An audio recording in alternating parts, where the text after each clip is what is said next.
Hello, Algebra 2 students.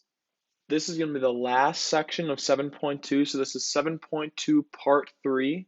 And all we're going to be doing today is going over the last examples that we haven't covered yet. Okay, so we'll start with number 6 on that first page of examples. So we have the sixth root of 25. So the first step to simplifying this expression is looking at the number under the radical and seeing if we can rewrite that. Okay, so we know that 25 is a perfect square, so we can rewrite this as the sixth root of 5 squared. So now we can use this to write it in rational exponent notation. Okay, remember rational exponent notation, we're going to have the 5. Our exponent is going to be a fraction. So our numerator is going to be the number that we're raising the radicand to. So in this case, that's 2, because we have 5 to the second power, or 5 squared. So that numerator is going to be 2, and the denominator is going to be the index, which is 6. Okay, we can simplify that exponent even more. So this is going to be 5 to the 1/3 power, or we can also rewrite it back into radical notation as the cubed root of 5. So either of these answers, you only need to write down one of them. Either of these answers work, either 5 to the 1/3 power or the cubed root of 5. All right, we'll move on to our next example. We have number 8. Okay, and the first thing to check is to see if that number under the radical is a perfect fourth. So if you look at your perfect cards, you go to perfect fourths, you notice that 64 is not a perfect fourth. So what we want to do is we want to find a factor of 64 that is a perfect fourth. Okay, so the factors of 64 are 1, 64, 2, and 32. 3 doesn't go into it evenly. We have 4 and 16. And right here, we should notice that 16 is a perfect fourth. So we can rewrite the fourth root of 64 as the fourth root of 16 times the fourth root of 4. So since 16 is a perfect fourth, we can rewrite this as 2 times the fourth root of 4. And similar to what we did in the last example, okay, the number under the radical in this case, 4, is a perfect square, so we can rewrite this as 2 times the fourth root of 2 squared.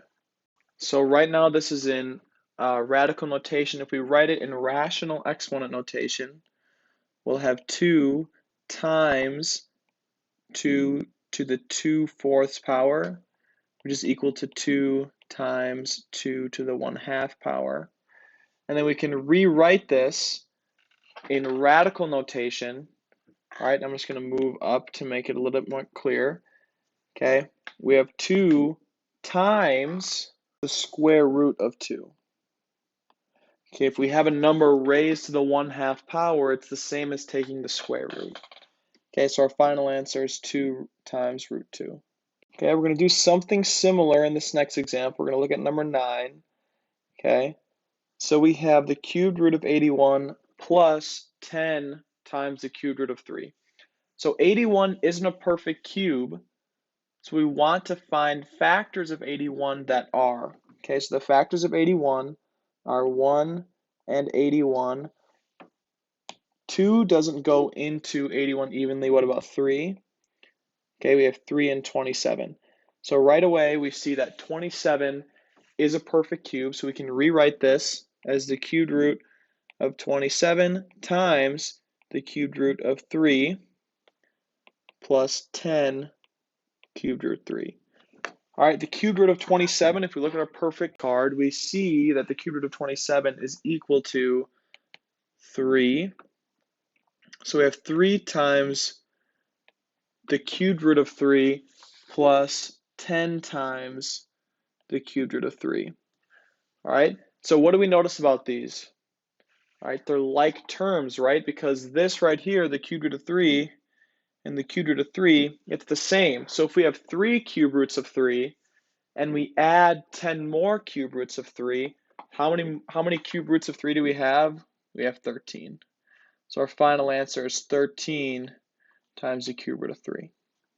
All right, the next example we're going to look at is number 12. So we have 40 to the 1/2 power minus 10 to the 1/2 power. All right, just because these are both getting raised to the 1/2 power does not mean they're like terms, okay? But we are going to get them into like terms. So the first thing I want to do is if we have a number raised to the 1/2 power, it's the same as taking the square root. Okay, so now right here we have the square root of 40 minus the square root of 10. All right, and let's look at 40, is there a perfect square that's a factor of 40? Well, let's list the factors of 40. We have 1, 40, 2, 20, 4, and 10. All right, 4 is a perfect square, so we can rewrite the square root of 40 as the square root of 4 times the square root of 10 minus the square root of 10. Okay, the square root of 4 is 2, so we have 2 square roots of 10 minus square root of 10. All right, it's important to remember that just because we don't have it written there, we know that there's a 1 kind of hiding out in front. So now what do we notice? All right, we have something times the square root of 10, something times the square root of 10. So now we have like terms. Now, if we have 2 square roots of 10 and we take away 1 square root of 10, how many square roots of 10 are we left with? We're left with 1 square root of 10, or just square root of 10. So our final answer is simply the square root of 10. Okay, or if we wanted to write this in rational exponent notation, we could say that that is equal to 10 to the 1/2 power. So either of these answers will work. If you have the square root of 10 or 10 to the 1/2 power, both answers work.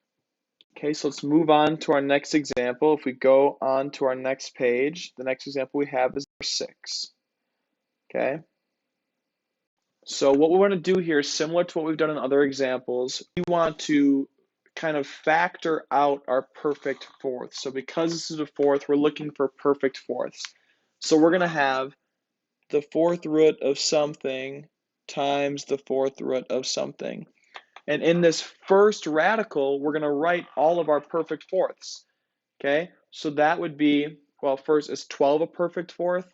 No, it's not. So 12 is going to go in this second radical. All right, is d to the fourth a perfect fourth? Yeah, d to the fourth is a perfect fourth. So d to the fourth is going to go right there. Okay, e to the ninth. E to the ninth isn't a perfect fourth, but we can separate it as e to the eighth times e to the first power. Okay, and you don't need to include that 1 there, but understand that if we don't write that 1, that is implied. Okay, so e to the eighth is a perfect fourth, and then we have f to the 12th power, and so we put what's left over in our second radical. So if we look at our first radical, we wrote that, we put all of our perfect fourths under that radical, okay? So let's just break it down one variable at a time. The fourth root of d to the fourth is just d, okay? The fourth root of e to the 8th power is e squared, okay? So e squared. And the fourth root of f to the 12th power is f cubed. So 8 is a multiple of 4, and 4 goes into 8 twice, which is why we have that 2 there. And 12 is a multiple of 4, and 4 goes into 12 3 times. So that's why we have that 3 there. Because remember, when we're rewriting this, this right here is really d to the 4 over 4. This is e to the 8 over 4. And this is f to the 12 over 4. Okay, so we get those by rewriting them in rational exponent notation and then simplifying. All right, so we have d e squared f cubed times the fourth root of 12e f squared. Okay, so we separated this into two different radicals. We put our perfect fourths here and our non-perfect fourths here. Then because we put all of our perfect fourths under the same fourth root, we were able to simplify, right? And then because what's left over on this side are non-perfect fourths, we can't simplify that anymore. Okay, and so our final answer is D e squared f cubed times the fourth root of 12e f squared.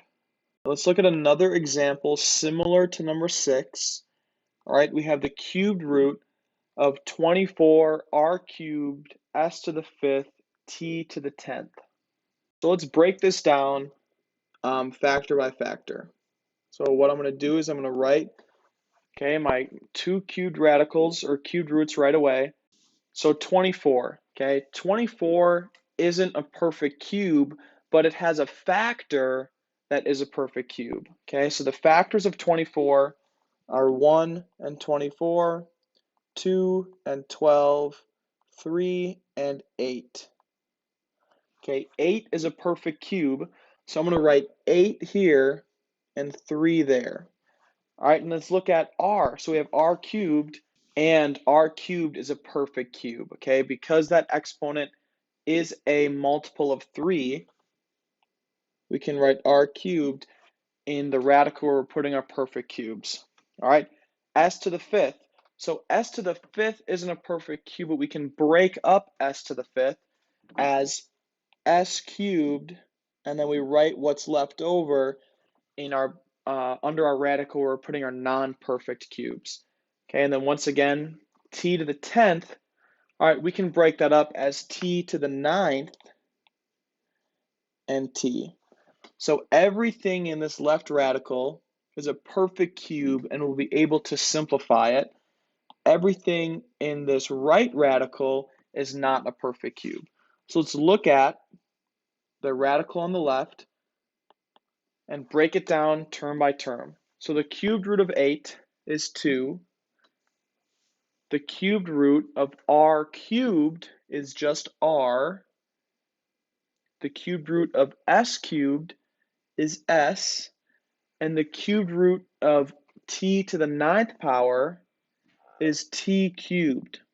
And it's t cubed because 3 goes into 9 3 times. All right? And then our radical on the right stays the same because none of these are perfect cubes. So we still have the cubed root of 3s squared t. So this is our final answer.